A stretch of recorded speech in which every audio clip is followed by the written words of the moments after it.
వాస్తవంగా సాయిబాబా వారిని హిందువులు ఆరాధిస్తున్నారు, కానీ గ్రంథాల్లో ఎక్కడ కూడా సాయిబాబా దేవుడు అని లేదు. సాయిబాబా ఎవరు అంటే 1836లో జన్మించి 1918లో చనిపోయారు. ఆయన అసలు పేరు సైఫుద్దీన్ బాబా. ఆయన ఒక ముస్లిం కుటుంబంలో పుట్టారు. నేను దేవుడు అని ఎక్కడ చెప్పలేదు. సాయిబాబా అనునిత్యం 3 మంత్రాలు చెప్పేవారు. సబ్కా మాలిక్ ఏక్ హై, అల్లా మాలిక్, అల్లా భలా కరేగా. నేను అడుగుతున్నాను మా పండిత్ రాజశేఖర్ శర్మ సిద్ధాంతి గారిని, సాయిబాబా వారు సబ్కా మాలిక్ ఏక్ హై అన్నారా, లేక సబ్కా మాలిక్ మయం అని చెప్పారా? అంటే ఏక్ హై అని చెప్పారు.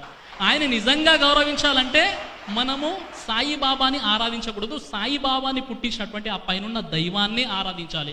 శ్రీ సాయి లీలామృతం, రచన ఎక్కిరాల భరద్వాజ, పేజ్ నెంబర్ 18 నుండి 27 మీరు పరిశీలించినట్లయితే సాయిబాబా 5 పూటలు నమాజ్ చేసేవాడు అని రాయడం జరిగింది.